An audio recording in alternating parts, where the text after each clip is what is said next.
Black Hill Energy, heating homes across County Armagh. Fill up your tank for a rainy day with County Armagh's fastest growing fuel company. For latest prices, visit our website at www.blackhillenergy.net or call us today on 028 38 344 223. Black Hill Energy, Ansborough Industrial Park, Lurgan. Started off as just one van on my own. Soon got to see that there was openings in other parts of Ireland. At that stage, there's no turning back. You either sink and lose everything, or you dig deep and you drive forward, and that's what we did. People said to me, he's going to be divorced in 6 months. So look, 20 years later, we're still together, and we work very well together. The only place we see Brexit affecting us, that has affected us, is staff.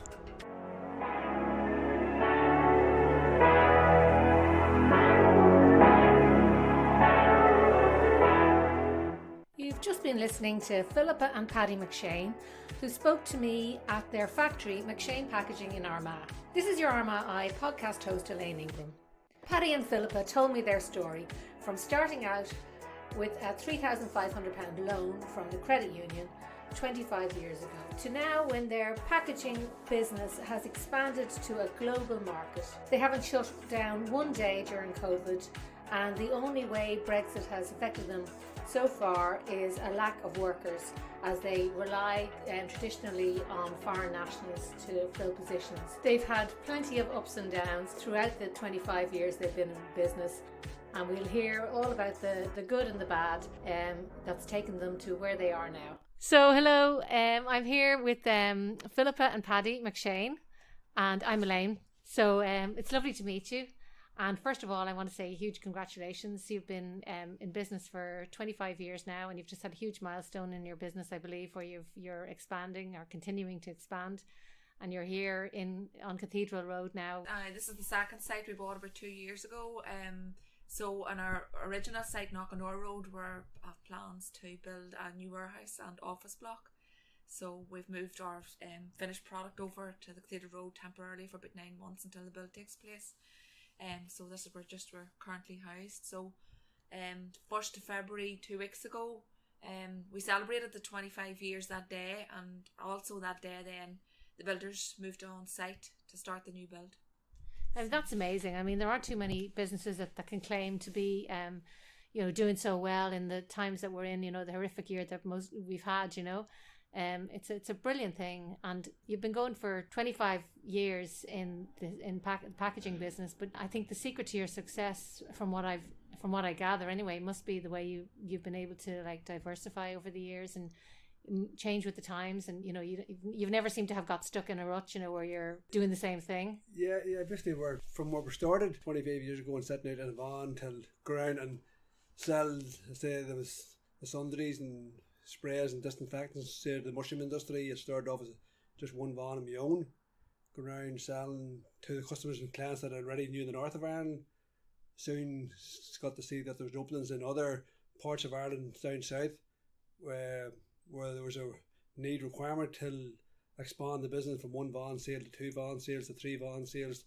We actually went to 4 van sales covering north and south of Ireland, and probably around that time I'd say you were up on probably 900 to 1,000 mushroom farms. That soon changed then, that by the early mid-2000s that a lot of farms started to close and the big farms were getting bigger. So we went then till the packaging. 2005 we made the decision then to start to manufacture packaging, and that came from second-hand machinery till 2009 or 2014 we put in our first new machine, and it's been challenging, but we've been able to keep with the times and keep going. Do you actually come from a business background at all, or how did you initially get started? Because I know that you borrowed was it $3,500 from the credit union back in 1995, 96. 96. Yeah, I mean that might not seem like a lot of money now, but it was a hell of a lot of money back then, and it was a huge risk to take. How did you start? Well, it was a big risk because I say Philippa was working in Belfast at the time, and we had just moved into our first house. We were only married a couple of years with a big mortgage at the time, which was a lot to us.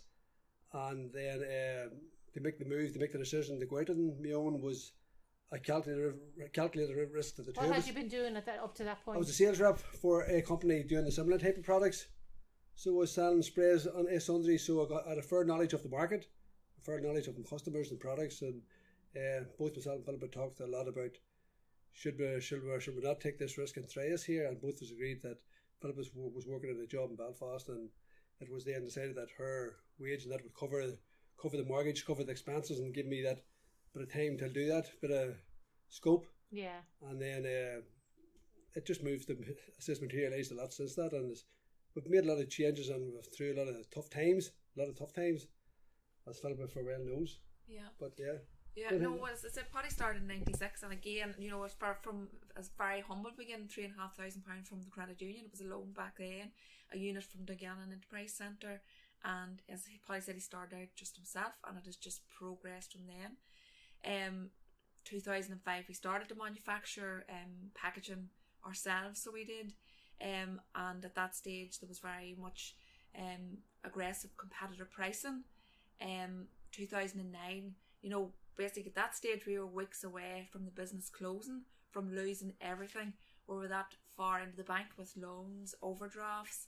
How does that feel when you're in a situation like that? Very, very scary. And at that stage, you know, there's no turning back. You either sink and lose everything, or you dig deep and you drive forward, and that's what we did. Yeah, I think actually around what time was that the banks were during the recession. The banks were calling in overdrafts, calling in loans, putting the squeeze on everybody.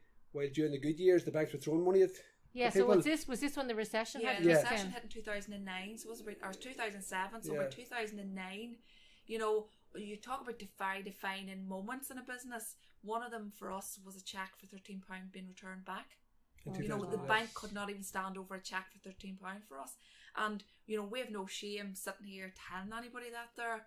We call that a very defining moment in our business. And it's what's made us, you know, to the people that we are today and the business that we have today. 2009, you know, at one stage we were making our packaging from a material called polystyrene, and the supermarkets were changing at that stage. They wanted polypropylene material. Was this when all the new regulations came in about packaging? No, basically what happened then, which was we were doing a lot of the pre-pack. We were doing basically a different type of tray in polystyrene. The small trays we were doing was in polystyrene as well. A few of our big customers who had on then were saying, Paddy, listen, polystyrene, supermarkets don't want polystyrene anymore.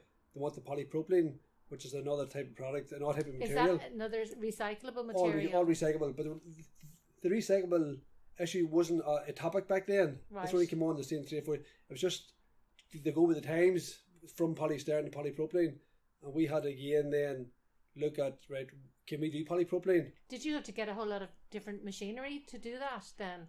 No, it wasn't. That was one big challenging aspect then too. Yeah, again, look, we talked about the original loan from the credit union for £3,500.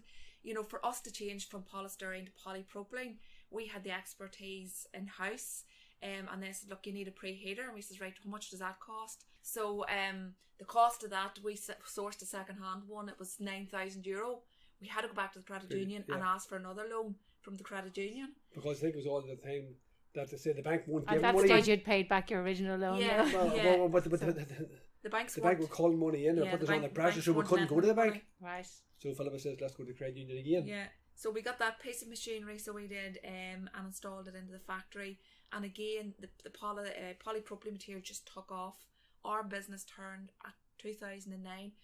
When we were to the absolute wall, the business turned and it just took off then. So you were sort of ahead of the curve. I know you got the pressure came on from the supermarkets and stuff like that, but were there a lot of other businesses that were doing it? One of our main competitors wasn't at that stage. Probably hadn't got the expertise in house to change over to the different type of material, and we might have got about 5 years lead. Which is probably huge. Yes. Well, two other big competitors, they were already in that game, so we had to go with them to be in the market, because that was about 80% of the product was being used in the market was in polypropylene, so we had to be in the game with them. So we got into that game in the polypropylene at that time, which gave us 5 or 6 good years, steady years of building our customer base and actually been getting our professionalism in that product going. Yeah. So we were able to to sort of keep that side of it going. Yeah. And then you moved, you've moved like out of Ireland into the UK and Europe and even South America. Last year we sent our first load out to South America, and that's a completely new market for us. How does that even come about? I mean, how do you reach out to markets like that? That's when it came about. Our trade shows that we were visiting, and we'd been at a couple of trade shows in Europe and meeting customers in from all around the world. Basically, they were coming, and a couple of them, quite a few from South America.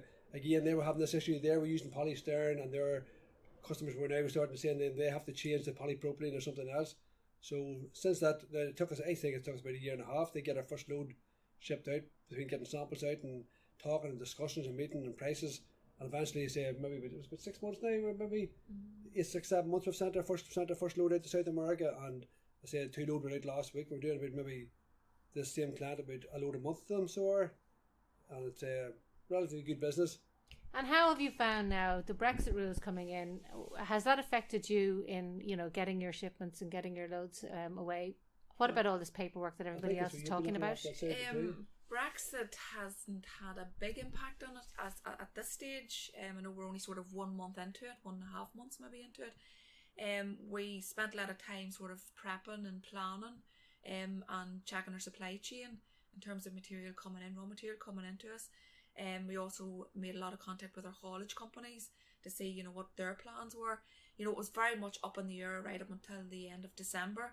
Nobody knew what was happening, whether it was going to be a deal, no deal. So no company knew what we had to plan because we didn't know what we were planning for. Yeah. But, thankfully we can say 6 weeks down the line, we haven't had a load delayed in terms of material supplies coming into us or even, finished product going out to our customers.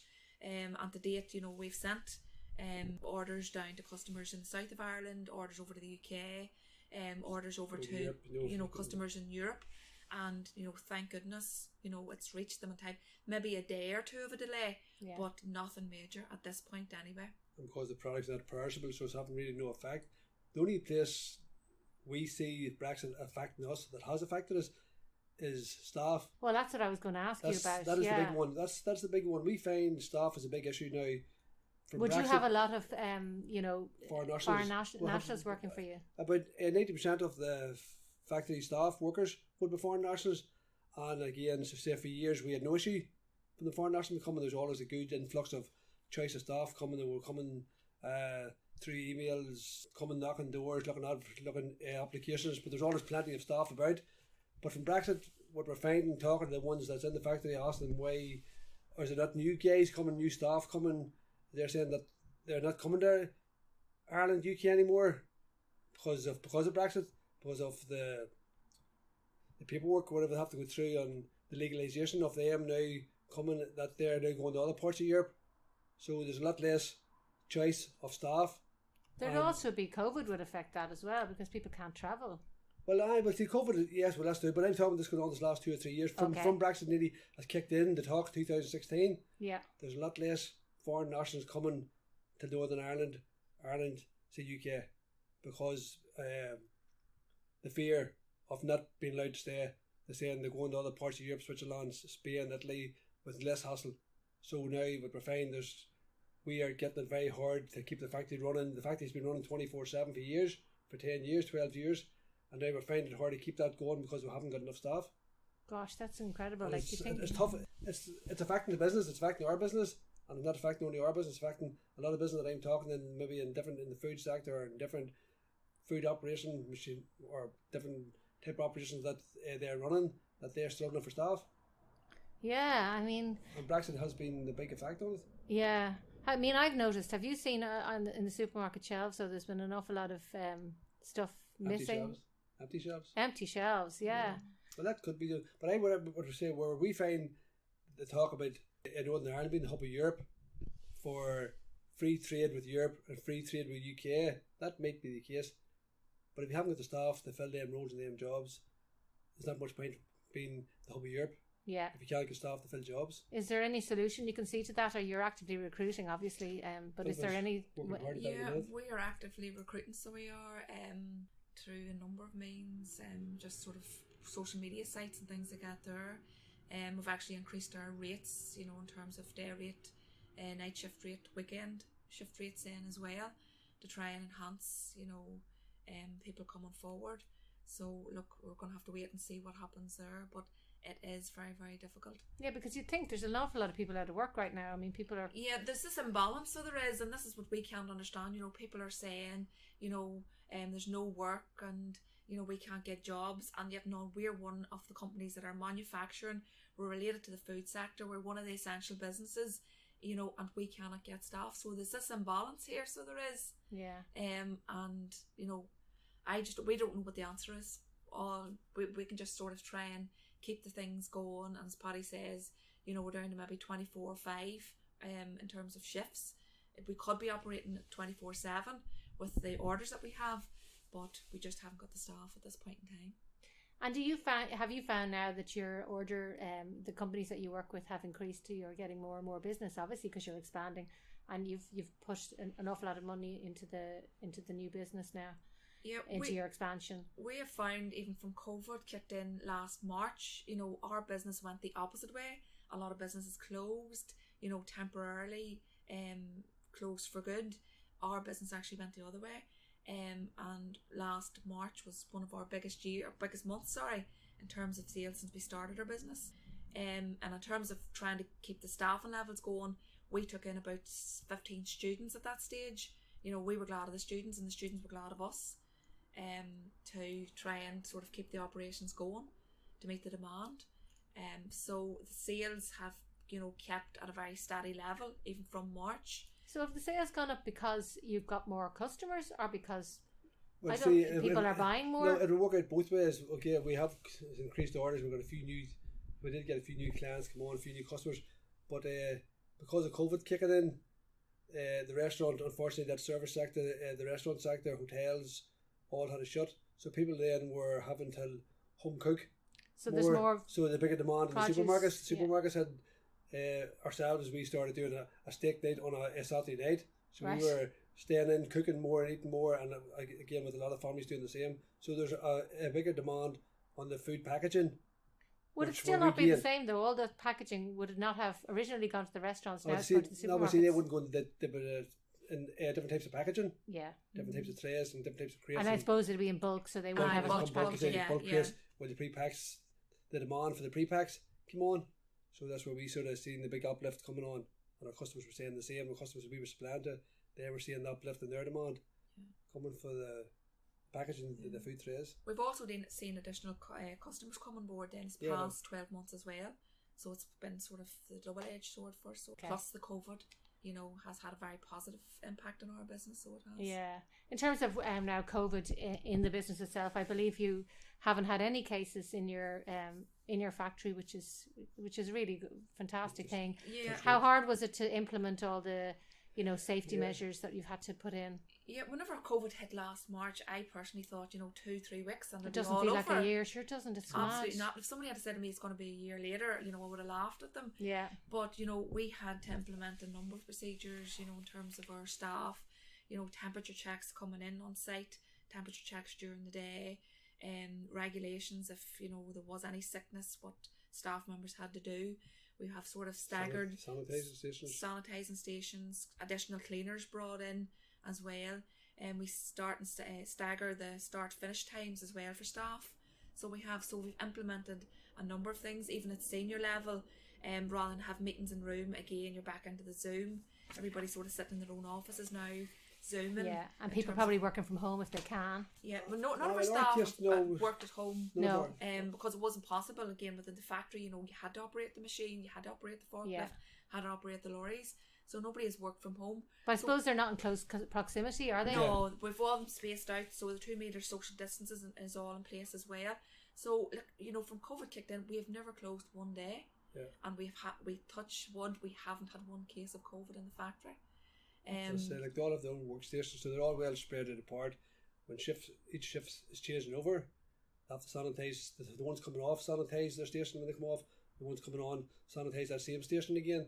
So it's like a double station of a double sanitising station that they're doing.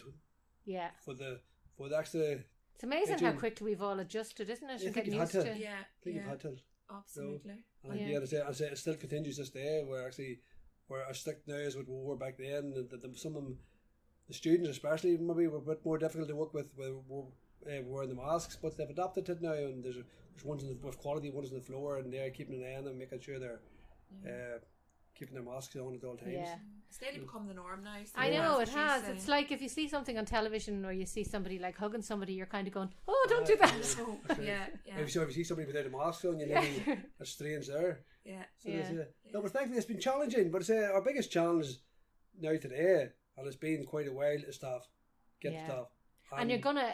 The students are all online at the moment now. But I mean, you still have students on board. Yeah, so we still have students working with us. Not as many. You know, we try and work around their needs or their sort of timetable. Yeah. You know, if they can do a 6-hour shift, well, that's fine. You know, what's somebody on a machine for 6 hours then. Yeah. But we know, look, it's not the long-term answer for us. Yeah, because they're going to be, at some point, they're going to be heading back to uni. Exactly. Yeah. The students we operate 2 12-hour shifts, so we do 7 a.m. to 7 p.m. So the way we've done it with the students, to not overwork them and not have them stressed, they do 6 hours. One batch would do 7 a.m. in the morning, they would say to 1 p.m. and the shift comes in then at 1 to 7. So it worked well for them around doing an 8, 9, 10-hour shift, 12-hour shift. They were just doing 6-hour shifts. And now with them coming back at the start, in March, the lockdown, I think everything shut down. They're working 4 days a week and 5 days a week. But now they're working 2 days or 3 days, whichever, or maybe 1 day or something, because they've had much schoolwork to do too. So to let them get the schoolwork done and give them that bit of a release, a bit of a break, they can get a few. They'll have all this money and they'll know where to spend it now. That's the thing. And find somewhere. But I say that is our biggest hurdle that we're facing. Say we have good clients, we have good customers, we have good plant machinery, we have the space with the warehouse, with the building going on, the new build going on, the warehouse going up, and staff is our biggest hurdle. Every day we're talking about how do we get more staff. And I say only this week we implemented new shift the lunch, night shift the lunch, weekend shift the lunch, something that we've never had to do. Yeah. Because we always had a good choice of workers, but now there's a lot less workers about. That there's a smaller pool for everybody to work from. So I think everybody is like ourselves as an employing staff or running factories, running processing plants. They having to come up with new ideas to attract staff, and we're all pulling from the same pool. That's the sad part about it. Yeah, it's a big challenge, all right. Challenge, yeah. And but other challenges that you've had now over the years, when all the new rules came in about packaging and everything like that, were you, because you're already, all your stuff was recyclable, did you find that brought you more business, or? No, we had it sort of, what we had to go to do, we had to defend the recyclability of what we were doing, of our plastic, our trays. Our trays are made from PP as a material called polypropylene. Yeah. Our polypropylene itself is 100% recyclable. Yeah. And it's not that the plastic was being given a bad name because the tray wasn't being recycled. They've been found washed up in pictures, or found washed up or through at the side of the roads, or dumped or ditched, and it's not the plastic was the issue is not the plastic not being recyclable.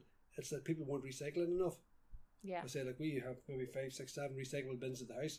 Every week I separate them and they're segregated in the different types of plastic, and like they're emptied. Do you think people maybe don't know what types of plastic is? Because it is quite confusing on the blue bins. Some plastic bags aren't recyclable in the blue bins, but some packaging is and some packaging isn't. Well, yeah, no, it is confusing for the ordinary public people. In terms of the curb bins and Bryson House coming to pick it up, as you say, we're putting certain items into certain bins, and maybe they're not, they're leaving them sitting there, so they are, and that sort of maybe frustrates people. And they're saying, well, why bother sort of recycling or trying to segregate when they're not even been collected and things like that there. But as you say, I think it's the sort of lack of awareness from the public as to what can be recycled and what can't be recycled. But the products that we make, in terms of the polypropylene material, it's 100% recyclable, so it is. Yeah. And you moved from, originally it was mushroom packaging, and then you moved into poultry, and how did that come about? Yeah, again, you talk about defining moments in a business, and it was back maybe in 2015-16. One of our bigger customers dropped us overnight, and at that stage we sat back and we said, look, we are all our eggs in the one basket here. Oh, we are very much geared towards maybe the mushroom industry, and we need to broaden. We need to expand out of this here. So at that stage, we had the discussion, and I says, look, we need to tool up here. We need to go after a new market, the likes of the poultry market. And we did. We made the decision. We took the risk at that stage. Well, that's what it seems to be all about, is risks. Yeah. In terms of going after the new market, the poultry market, like we had invested maybe £100,000 in new tooling. And our first customer we went to was in County Cavan on a farm. And they were sourcing sort of new suppliers at that stage. So it worked well for us. And we sort of made a pitch to them. We explained our products. We showed them our products. What sort of service we can deliver, and they took the chance on us, so they did, and that was maybe near 4 years ago, and they're still with us. We work very well with them in terms of new innovations, things that they want to try out, maybe trays that they have that maybe isn't working for them in terms of the product sitting in it. And we would work with our tool maker in terms of research and development, and redesigning the actual mould, redesigning the actual tray for them. And would you be involved in all that part of stuff as well? Yeah, we have our own tool maker, so we have in terms of our tools. If there's any, like, we sit on a regular basis, so we do, and look at our products and see how can we modify them. How can we make them different? How can we make them better? Yeah, and that's done on a regular basis. So it is. So you think that's the secret to the success is being able to change and in terms of our new unique selling points, people have asked us that. Alan Madigan, that wrote the piece for us a couple of weeks ago, asked us what makes us different from our competitors. I would say first and foremost probably is the service that we provide to our customers. We can turn things around very quickly in terms of our production schedules. When a customer rings us in a panic, maybe some of the staff have forgot something or forgot to order something, we can have a pallet or 2 pallets of a product up to them within an hour, 2 hours. So we have a very quick turnaround process, so we do. I think when you're dealing, especially say like in the mushroom industry, which was our early years, you're dealing with say a lot of people coming from a farming background, while the bigger business, as in the monarch farms or our big customers, they're more organised and they're more structured towards how they order. But with the farming industry, with the farming background, the mushroom guys, they weren't that well organised, so they were getting caught out a lot of times in stock. So we were having to learn to adapt very quick, and we've just kept that process going. That again, I said it doesn't happen that often with us, but if we have to adapt to certain clients, we will do that for them. Yeah, I suppose. And they admire that, because again they get caught short, so we have to step in and. Yeah, because you know what it's like to start from the ground up, and you've been working with a lot of these businesses, or your customers over the years, and you've kind of learnt as you've gone along as well. So like even through the last 12 months, COVID related, we haven't let one customer down yet. So we haven't, which is that's a brilliant thing. Yeah, definitely. And then I say with Brexit coming up, I had a lot of customers coming up here the time Brexit was to happen. They were concerned and worried about what was going to happen. Were we going to be able to get packaged, and was all this going to how was the chain going to be affected, or sort of chain to them? Yeah. But thankfully it hasn't been affected. And you don't think it's going to get any worse or anything? I don't think so. No, I think it's going to. I think it'll improve. Yeah. Do you think it will sort itself out? Once it settles itself down again, and people get used to it and start to adapt to it. Again, we have seen no effect really since we have the free trade with Europe, with the free trade with the UK, so it's not really affecting us. Maybe affecting the talking about transport materials coming in. Yeah. Again, we haven't seen that, so it haven't really affecting us. So I say the only thing that's affecting us is staff. Yeah. And what's it like? Working together as a married couple. Challenging. The business is challenging. This game is challenging. No, it works. I said it works well. I think it works very well. So it does, because I worked in Belfast up until 2001. Worked in Belfast for 7 years. Paddy had started his business then in 95. So I had the second daughter at that stage. And when you're travelling up and down to Belfast, it's 3 hours travelling time onto your working day. And once the second baby came along, I said, no, that's it. So my background would be from business studies, from university. So that's so that's my background. So and you were going to say something there? No, I was going to say no. Behind every great man. That's the way to put it. So I came into the business and left Belfast. I came into the business in about 2001 with Paddy. You know, and when I left Belfast, people And said turned it around. Yeah. No. Steady the boat. people said to me, you know, he's going to be divorced in 6 months. So look, 20 years later, we're still together. I have my areas of responsibility. Paddy has his, and we work very well together. There are times now our areas will cross over, Clash. you know, and we'll have that disagreement and things like that there. And don't get me wrong, you know, there's times, you know, I've told Paddy to basically stuff the business up his ass and walk out type thing. Slam doors, So I nice, have, that's you all know, right. But look, we've talked it out and we've got round our differences and we're still working together. You know, and I think we do work very well. You know, Paddy's very sales orientated, and I have said to people Paddy could sell snow to the Eskimos. I could not sell water in the desert. Yeah. You know, and my sort of strong point would be policies, procedures, quality. So you know, just the financial bring side. skill sets. Different sectors. Yeah. It has worked well. Yeah, Guys, our strengths have sort of coordinated very, very well and Yeah. dovetailed in very well. But are you able to take it now at 5 o'clock in the evening? Can you go home? Can you switch off? And can you not talk about work? Or is it just a 24/7 thing? No. Sometimes that's very difficult. And I would find it hard to switch off. Paddy more so he can switch off and, you know, pick it up the next morning. There's things that have happened in the business maybe in an afternoon that Paddy's heard about, and he will not mention it to me until the next morning. If it happens on a Friday afternoon, he'll not mention it to me until Monday morning, because I would probably go on all night or all weekend about it. So it's difficult, maybe more so for me, not so much for Paddy. So it's not even your skill sets, then it's your personalities seem to work well together, that you're able to Well, I say there's no point taking things home with us. I leave work at the door.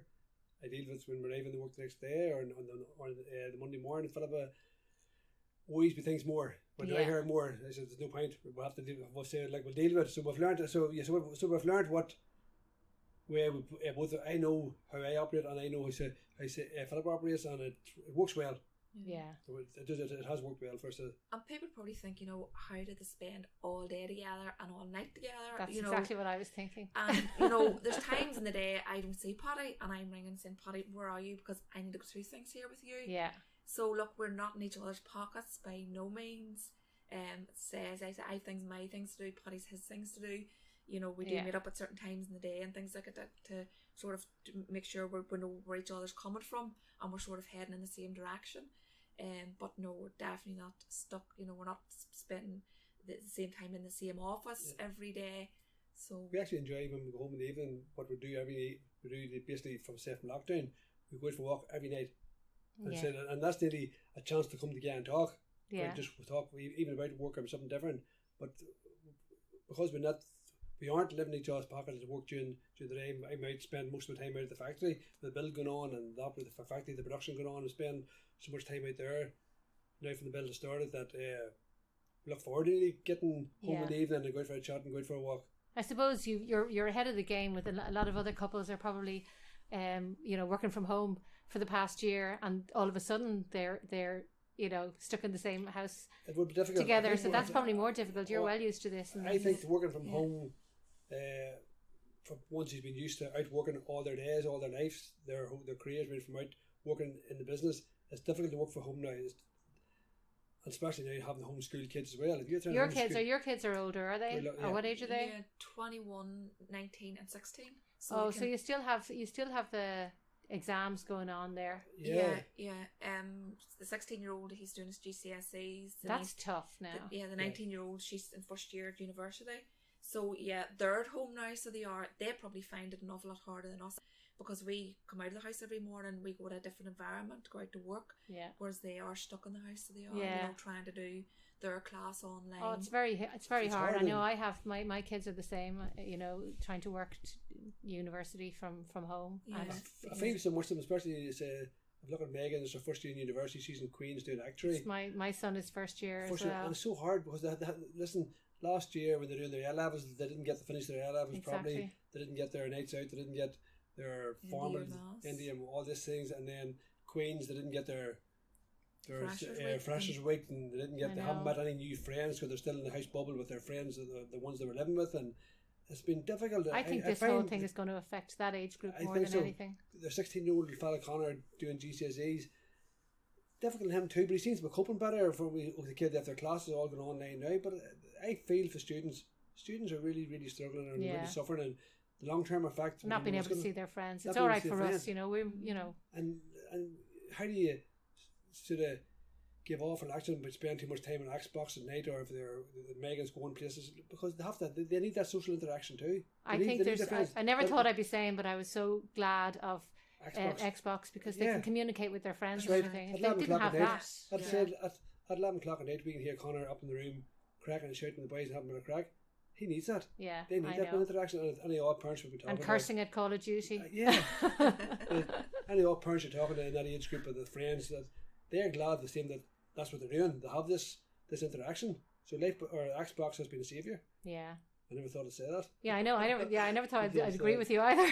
But Jordan, she's the oldest girl. She's doing a first year accountancy. She's doing chartered accountancy, working along with Sean Kavanagh. So she's come out of Queen's and well settled, good now. She has a routine like us, so she hasn't been affected at all. She's doing well. Yeah, she goes out to work every day. She goes out to work every day, and hasn't had to work from home. And again, it hasn't really affected her. So it's the two other ones, the students, is the big. Yeah, I agree. I think so. And what would you say now to any business people starting out, any people that are starting out in the world and thinking of going and jumping off a cliff and doing something, entrepreneurial? What sort of advice would you give them? I know it's different times at the moment. I always say that you need to know your market. You have to know your market that you're going to go into Iran, having this fantasy notion that because somebody else is doing something, you can go and do it too. That's so do your research. Do your research. Know your market, but you have to believe in yourself at all times, even through our tough times. As Philippa talked about, when the banks are putting us under pressure and they were squeezing us and calling in overdrafts and calling in loans, we believed at all times that we would come through this here. You have to believe in yourself. You have to believe in your own ability. Yeah. And that you can make it work. And if you keep at it and say weather the tough times by keeping at it, you will come through it.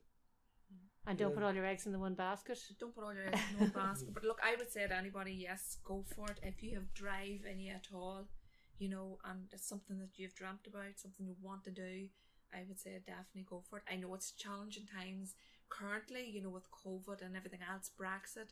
But look, if you have an idea, definitely go for it. The other thing I would say as well is always make sure and have good people around you. And that's what we've tried to build our business up with, good people around us, as in our accountant, our solicitor, our HR people as well. If you have good people around you, it makes your job an awful lot easier. So it does. Okay, well, it's been really nice talking to you, the two of you. Yeah. And I wish you continued success, and congratulations once again on. No, it's a big milestone for us, the 25 years. There's a fella business started on the 1st of February 1986. And there's a guy doing the building out of the site for us, doing a bit of work, and he was only telling me yesterday, I didn't have been talking to Philippa about this, but he was saying the very client that I sold my first product to is coming to the site next week. He's driving a digger now. So he's looking forward to seeing me, to say that he was the guy, Jerry McVeigh, that started me and helped put me in my feet, my very first sale. Right. And that's 25 years ago. So it's just going to be interesting to meet him. These things are little milestones. You get to meet somebody like that again that you haven't seen in 20 years, because he didn't last. He closed up quite a few years ago. But then people, when you see them, you're talking to them, you don't forget where you come from when you meet them boys again. Yeah. And do you have many people here actually that were here from the start? Some of our longest serving staff would be maybe 20 years with us. Yeah. 18, 17 years, round about that there. Yeah, well, that's long enough. When you start employing, when you put on the first few vacancies, you start employing your first staff, say about a couple of years after you started out on your own. So they'd have maybe 98 or something. So if one of the guys here would be here shortly after that there, Martin Fields would be here to 21 years here with me now. Very loyal member of staff. Yeah. It's getting, as Philip says, getting good staff, getting good people around you is a big thing that we're trying to get. They're rare, they're hard to get, good people, but like they are there. And like every company does have them. Yeah. Well, I hope you get more, manage to recruit more staff now, and things keep going strong for you. Yeah. Hopefully anybody listen to this podcast and if they think they've anything looking for a job, our company, whatever, contact us. We'd be more than willing to talk to anybody. Great. All right. Thanks very much. Thank you. Nice chatting to you. I hope you enjoyed that chat with Philippa and Paddy. I certainly did. It's always nice to have a good news story and to hear businesses doing well during these trying times. Thanks so much for listening, and make sure you keep getting all of your news from Armagh and tune into our podcast next time.